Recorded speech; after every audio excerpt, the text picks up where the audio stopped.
Hey Eddie, I know you and I we've been cutting our teeth. We've been working together for quite a long time. We definitely got our start over at Usha, but just for everyone else to know, I'd love to know how you ended up in benefits, where you originated, and just kind of talk about your career path. Awesome. Yeah. So long story in this part of the payroll benefits. It's through you because it kind of makes sense. I was doing a lot of group insurance back in Ecuador when I was working for like a large broker. And in here in the US, it's a little bit different. There's more involvement with the PEO side of things. And I see that the companies that provide payroll benefits, they also add a lot of value to the health insurance or the benefit. So it just makes sense because I trust you. We've known each other for quite a while and I know how you work.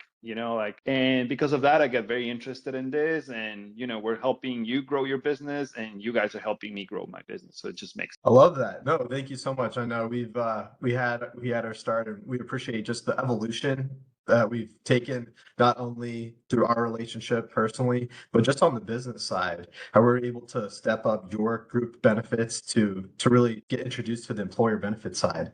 It's a tough nut to crack. There's a lot to it with Ben admin, payroll, compliance, yeah. issues. But I would love to learn more about where you started in health insurance, right? Because before that, you never really even worked in group benefits, right? No. So in Ecuador, I did yeah, health insurance in group also, but it's completely different animal. It's completely different regulations. It's not relatable. What is relatable is the way to communicate with the clients and stuff like that. But to your question, I started in health insurance right about when I was like 22, 21 years old. I'm 42 now, so it's like about good 20 years. And I was attending college at the time in business. That was my major. And I got really interested in a company through like a former friend that I had at the time. She introduced me to her aunt that had an insurance brokerage. And I started working there like part-time. And I kind of like it, like it was about going to some high-end customers. Like she had customers like embassies.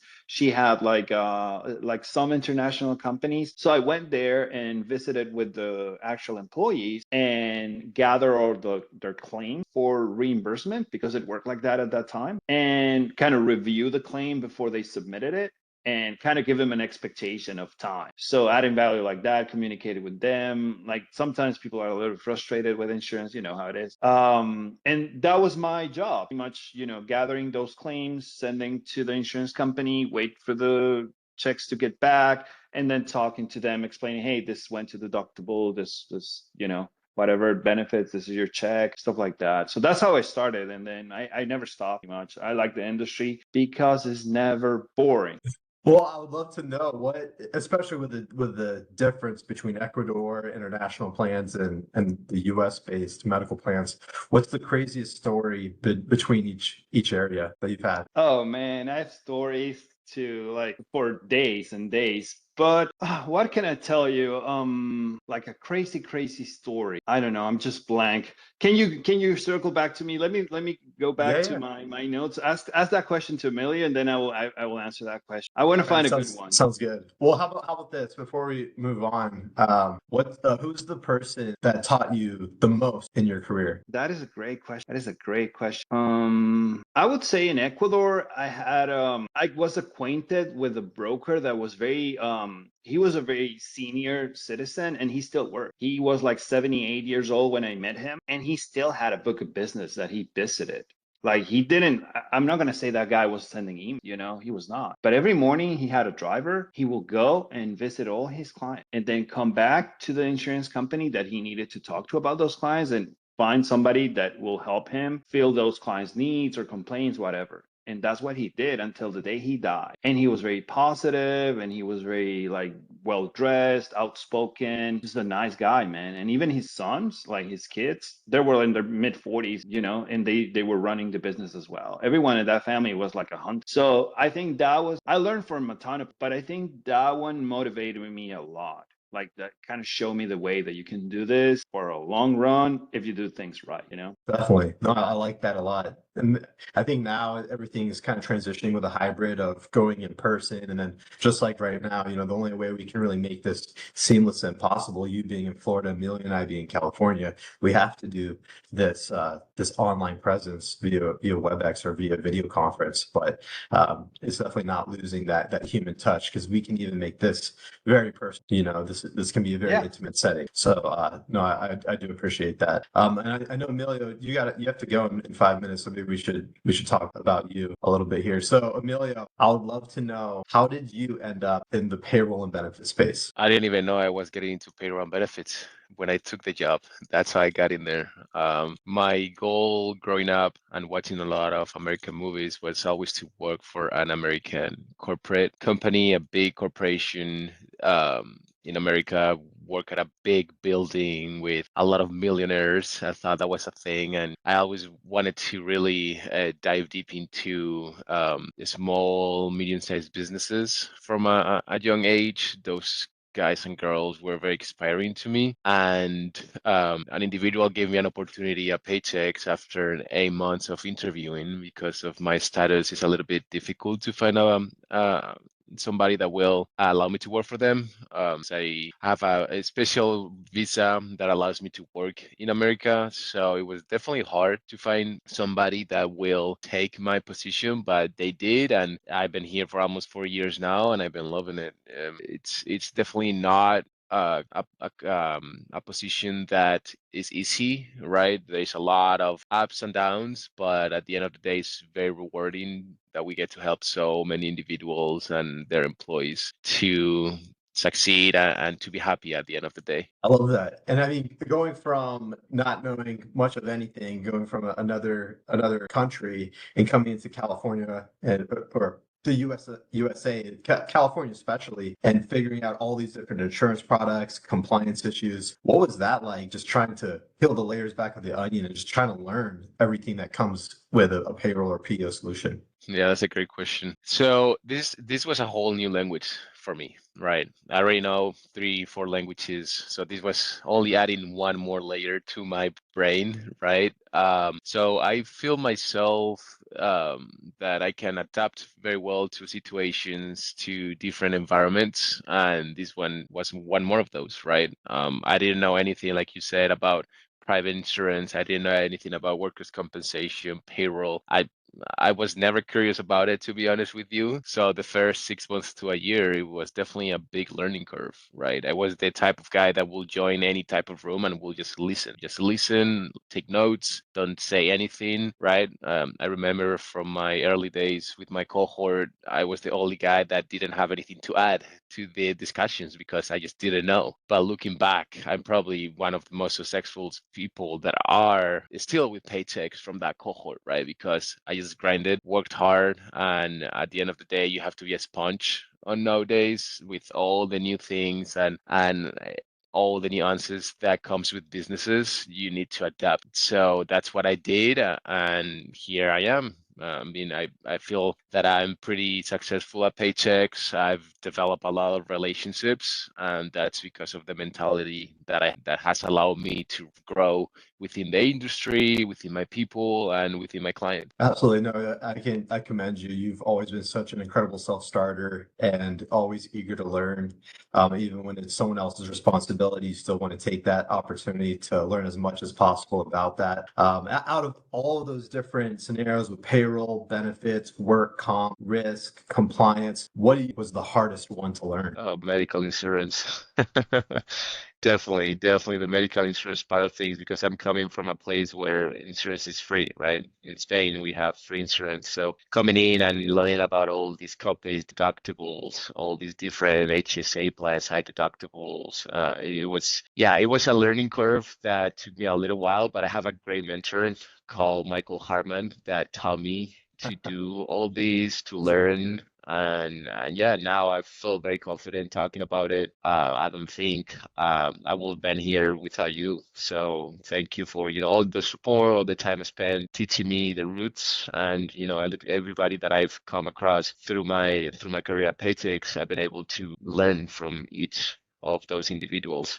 So at the end of the day, I believe that if you really want to learn about something, you have to immerse yourself to that, and with both feet, both hands, and with a whole brain, be able to really be a sponge and learn as much as you can. I love that. Absolutely. And it always you always have to kind of humble yourself, because even though I've been in the insurance place, no employee benefits, I still don't know everything. So you just have to really be open to learning everything, knowing that you don't know everything, and being okay with that. It just opens you up to learning other unique strategies that you can provide unique solutions for your clients. And I always love that part of the job, is the strategic side. All Yeah, right, I I know think you that was gotta good. run, bro. I gotta Yeah, jump. yeah. Yeah. But All right, good guys. stuff. All right, See ya. Good brother. luck, See man. you. I Thank you. do have my two stories now. I just Yeah. remembered. Let's hear it, man. I went to the vault. Yeah, So let's hear it. I have one about earning a business that was interesting, like a big deal, and the other one is about handling like a incredibly difficult cost. Which one do you want? Let's do this. Okay. All right, let's do what's a good way to phrase that?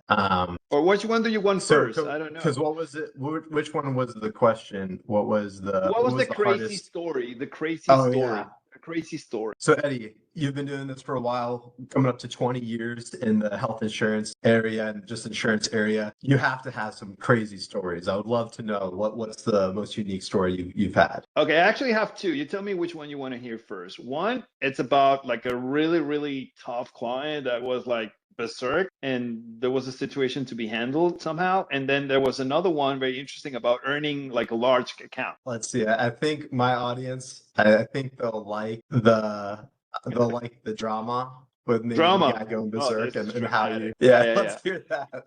Okay, so here's the situation. I am commercial manager for a region and a large broker, an international broker, one of the top ones in the world. So my responsibility was more like bigger than a commercial manager itself. I had to handle relation clients, and these clients were like multinational company. One of those clients was already client that we farm, like we customer service for like a long time. But all of a sudden, I start getting a call, and I was in another line, and like 3 4 times the call. So I call back, and all of a sudden I start yelling at me, somebody on the other line calling me, hey, you're a crook, you're like a fraudster, you're not able to pay this cool lady. What are you doing? I'm gonna go there and I'm gonna my fist with your nose.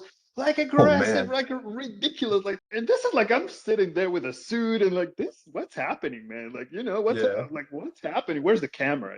So, and then I started, hey, like, okay, let me take over. Who are you to begin with? So it turns out that this person that called me, I didn't met him before. He was the security, or call the security specialist in charge, whoever, of a very large cement operation in one of the largest industries in the country. So this guy only reported to the CEO of that. So he was not like a BP of the company, but he was up there in the chain of command because of his responsibility. But he was kind of like all out there, rough around the edges, huh? So what happened is that the guy was in traffic and he made a mistake and he, rear-ended a lady in the traffic. That's all it was Mhm. with the company car. Yeah. So what's happening is that the claim was that the insurance company, not the broker, the insurance company was not approving of XY expenses, not some expenses, but XY expenses. And that made him go berserk because the Mm. lady was pregnant and it was all dramatic for them. And the guy was like, the way he communicated with me, he had a lot of preconceptions about insurance, all negative. So when he called Right. me, he was thinking that I'm the guy denying the payment. I have nothing to Yes. do with the payment itself. I can listen to you and then talk to the carrier, but that's what I can do. And he starts yelling at me like crazy, calling me a crook, calling me a fraudster, calling me like whatever unimaginable name imagine. Yeah. Anyway, so I hang up the phone. And the problem is not my problem at that point was not his education, but the pressure, because then they will call to whatever company, they will call the upline. I don't know. Like it gets messy on a corporate Mhm. level, that kind of problem. So what I did is I went to the claims guy that he was next to me, claims executive, say, hey, what's happening, man? Like, hey, I don't have a clue because like this, they're trying to claim expenses from the right side of the car. And he rear-ended the car. He's like, what doesn't? So I tell him, okay, I get what's just happening. So I get with the guy, we jump in my car, and we drove to the place where the car was being fixed. So we took pictures. And after that, I called the guy back.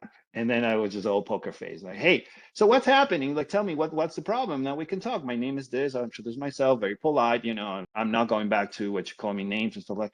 And then he starts like crook, this. Okay. I let him. He spelled all the poison. And then I was like, okay, my friend, so I'm gonna send you a couple of pictures of the situation. This is the picture number one. This is the damage you caused. This is being paid. It's already paid. It's already. Now, did you crash the car on the right hand? No, she's claiming that. That's the problem. She wants to get paid on the damage that was already there before the crash.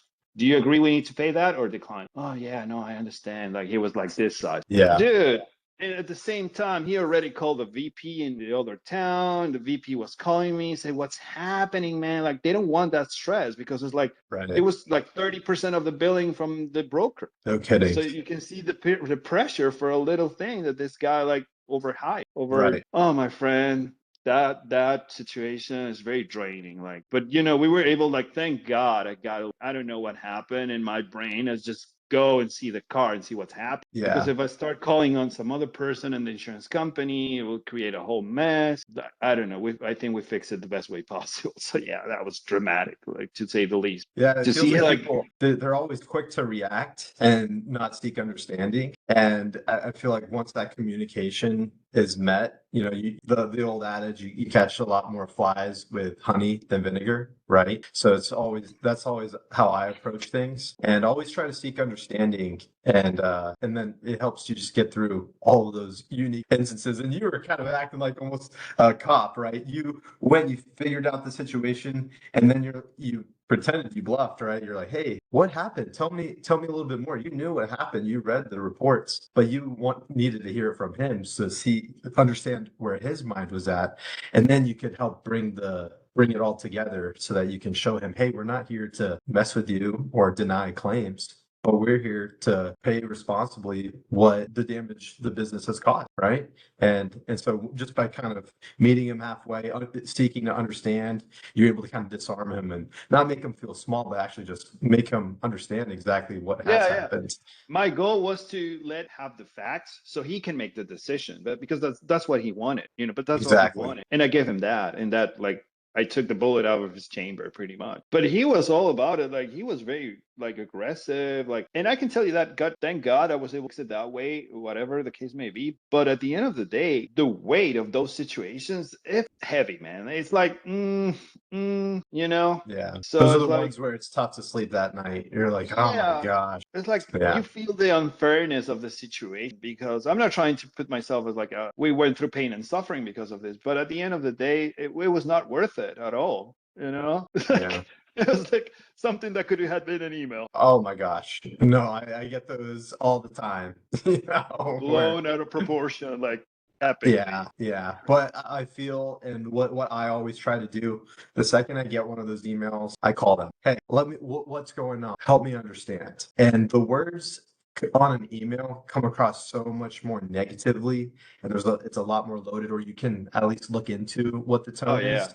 But once you get them on the phone, that's extremely disarming, and you want to be on their side, and you want to be united front to tackle this problem together. And I think that's where a lot of people in my field and your field as well, they get wrong when they see those client emails. They shy away from them, or they start to point blame internally. Try to take as much ownership as possible. Call them, understand what their request is, and then work in the background to try to remedy that problem. And I think that's just what it comes down to. Not every organization is never going to run perfectly, right? I mean, with health insurance, you have so many different factors involved. On the PEO side, there's payroll, there's HR, there's so much going on, right? So as long as we give everyone enough grace to know, hey, everyone wants to do a great job, no one wants to be a bad employee, but let's make sure that we all understand and what we need to do to move forward to remedy these problems. That's really where we need to focus land on the solution. Focusing on the solution, like, you know, acknowledging that like people, they go through stress with them. They truly feel like, a lot of people feel like very like insurance is daunting, like the moment something goes a little bit sideways, it's like, hey, again, like they already have all that baggage, from what they heard. So you need to be really, really good at that, like listening, getting the situation, and then getting back with them with solutions, and to acknowledge that they're frustrated in a way. But this guy was beyond that. He was just like up and off, which is crazy. Oh yeah. No, some of those, and on the other side of that, there's some people that you just need to hit them with the reality of the situation and kind of just say, hey, listen, I know you're upset. We're doing the best we can, and this is what we're doing to remedy this, and we're looking into it, right? Some people you can't talk off the ledge. You just have to show them with the facts that you're doing what's in their best interest. But sometimes you just can't get through to people.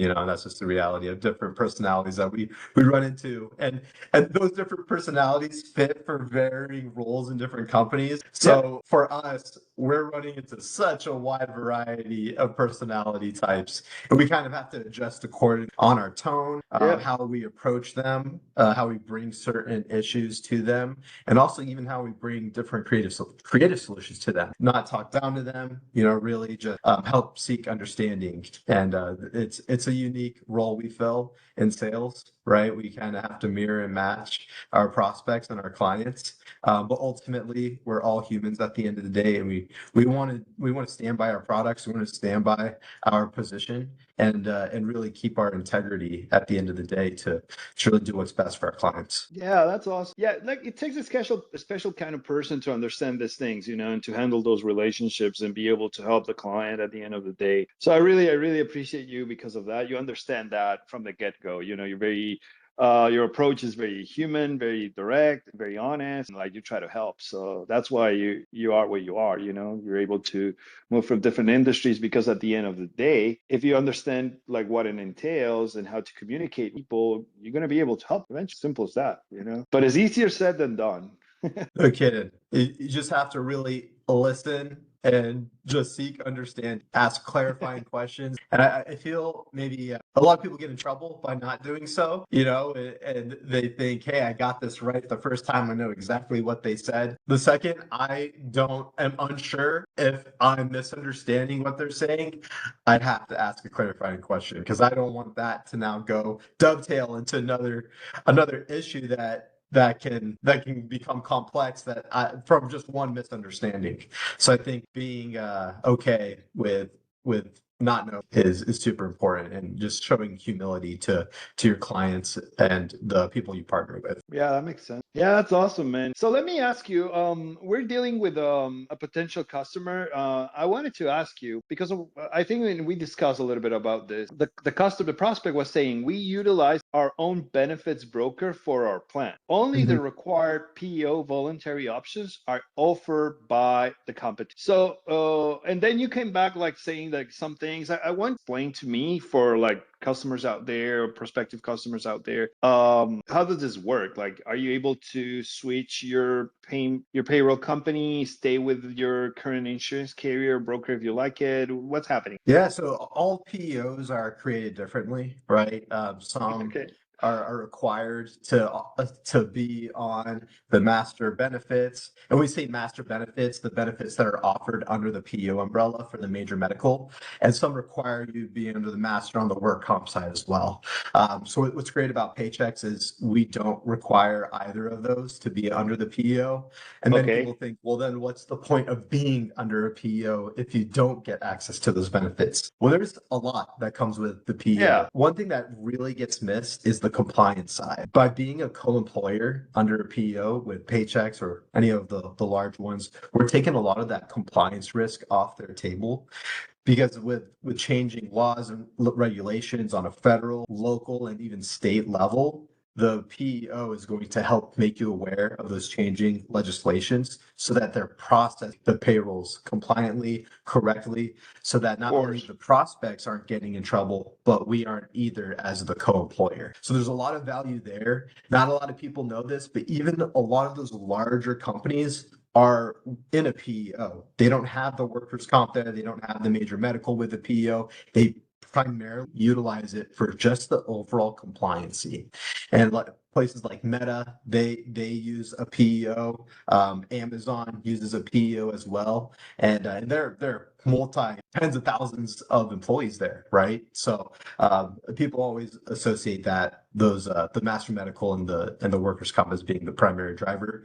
That may be the case for some of the smaller groups, maybe in that 10 to 150 space is really where they get a lot of bang for their buck on those ends. But a lot of people don't consider the compliancy, the blanketed compliancy solution that the PO provides. I'm thinking that idea of giving all your payroll risk with the IRS, with those things, is more like a CEO decision than an HR. Wouldn't you feel? It's multifaceted, right? I mean, when you're working in a small to medium sized business, sometimes they can't afford hiring an HR person or the CEO. Sometimes they know what they're good at. They didn't get into Changing the business. Yeah. I mean, they didn't get into business to deal with risk mitigation, payroll compliance. They don't want to do that. They have a dream, they have an idea, they know what they want to do, they have their goals, and all of that stuff just gets in the way. It just bogs them down. It Yeah. doesn't help them keep the engine running to make them a successful business. So with the PO, by taking all of that off of their plate, it just helps free them. At the end of the day, it gives them sleep insurance. It helps them go to bed at night knowing that they're running their payroll compliantly and they're not going to get in trouble with the IRS, local, state municipalities, or anything like that because it's all being handled by the PEO. So is that what you're helping people with, Mr. Mike Harmon? Hours of sleep at night? Yes, that Okay, at the end of the day, that's what we do for our business owners. Yeah, we should reach out like that. Hey, you want to sleep well? Yep, Hit me up. exactly. That's cool, man. Yeah. I like that. Okay, my friend. I think we got what we needed today. What do you think so? I think so. This is a great place to start, and I liked how freeform it was, and there's so many more that we can talk about, but I think it's going to be good to start curating these and start chopping them up and see what we can put forth. Oh, and the ideas that we come up with, we can invite, because between us two and then Emilio, we know so many people in different sides of the market and different sides of what we do, helping small businesses in different ways. Man, we can invite people and talk about that. Just now, besides the other ideas that we had previously, just one comes to mind as well. To invite somebody that is very, very good at life insurance and annuities and stuff like that. Because when you're dealing with small businesses that have 2, 3, 4 partners, you want to have in place like a continuation plan, and that is connected with a life, and that kind of thing will add value to our current cost. Well, let's talk about that. What happens if one of the partners dies? So now the family's going to take over, but they don't know about the business. They don't want to be, nor like they're not going to add value like the guy that passed. So that's something that we can talk about. We can interview somebody, I think people will benefit from this, and like it's a good business to be in as well. Oh man, there's so many people at the top of my head I think would be great to interview. Some that now work in like a technology capacity for HR consultants. I actually worked with him at Farrell's Ice Cream Parlor, and then one that now works for an outsourcing company, an international outsourcing company, and just to kind of do something very similar to what we're doing right now, and just have like an hour conversation, cut it up. And then, it can kind of be this like trifecta of us, the Mike, Emilio, and Eddie's corner of podcasting, and we can make it kind of like a weekly thing that we do. In addition to this standing meeting that we're working on, curating different prospecting strategies for your brokerage, but also we can set other things up about what we can do with, or how we can interview other guests. I think this could be great. I like where it's going. I'm adding all of these ideas in our ideas chat. And then you mentioned folks that work in technology for HR, right? Right. HR tech. And then even like get someone higher up. Like if we could get a Lunsford, that would be cool. to talk to them about what they do, how they build their business. And Social media mogul. yeah, they they do it really well. And then some people that have been maybe producing in group benefits for a while, or we have our own Melissa Browning. She's one of our H&B reps. She's super knowledgeable. So just talking to her about this would be super cool to splice up. So we can also invite, for example, I have good relationship with Miss Danielle Guerzoni. She is the VP for group insurance for Blue Cross Blue Shield Global Solutions. So Nice. she has a lot of data on companies that are like from abroad but working in an office in here. For example, a company based out of Ireland that has employees here, how they can get benefits if they're like their employees are not all of them are US citizens, they're maybe green card holders. You can access some benefits as well that are very interesting for them. And that relates to what we're doing and help people. So yeah, there's a ton of content that we add value, and it's really good for whatever project we're doing, and like helping people get to know us and for them to understand how we can impact their business possibly. 100%. I love that. Yeah, and even our leadership would be cool to interview as well. We have some incredible people here at Paycheck. So I think that would be huge. And then there's so many different cool people that I think are unsung heroes, even on like our HR business partners may have some interesting and fun stories to share. And For sure. Yeah, man, I went on site for a client and she was telling me that their crazy stories with an employee finding a dead body, and even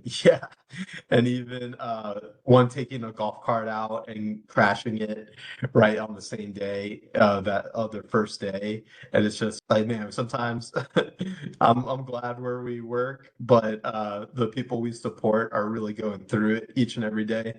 So what I hope is they can rely on our system to do its job, so that it's not that straw on the camel's back where they're just so frustrated when they have already so much to deal with. Right now that you're talking about this and stories, it remind me of a Instagram feed, and it's also on Facebook. It's called Jamie HR Manager. I don't know if you've seen it, but she is like an HR manager that posts all this like videos, and she deals with like Gen people, millennials, and she hears like the weirdest excuses of not coming to work and stuff like that. It's like, hey, my chakras are not aligned today, Jamie. Oh my And she's goodness. like, she is like the epitome of patience. And she's like, okay, whatever. But like, I remember one that she gets a call and say, hey, like the elevator's down, like, I cannot work. And we're in the second story. So it's like, it's like, are you okay? Like, no, Jamie. And like, oh my God, it's so funny, man. But yeah, we can do like videos like that. We can do like, we react. That's it. It is fun, and it's on topic, and it's cool. Yeah, absolutely. No, this is awesome, man. And even our risk team, like I'm sure one of our risk underwriters, Mike Gomez, he probably has some amazing stories to talk about. I can't wait to. I think Yeah, this is man, going we to be need to a take nice advantage segment of this because for sure. we have good vibes for this kind of stuff. Yeah, And like we're missing out on all this good stuff that yeah, can draw engagement and attention, and like actually we're going to be able to do the right thing and we're going to enjoy it. yeah. I'm Totally. excited So, about this, me man. too, Plus the man. marketing efforts, whatever, like it's Right. good. It's It's awesome. gonna help kind of bring it all together. Yeah.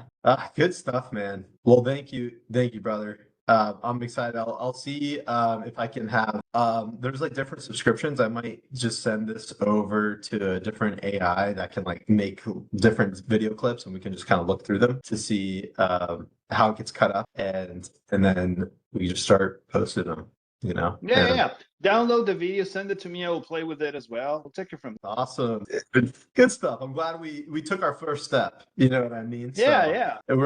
we're ironing out the kinks, and I think because it was as you're telling your stories, things were coming up for me that I was like, oh, that will be a good question to ask. That's like totally. I'm curious now, right? Like it's not even like this generic or it's not fake.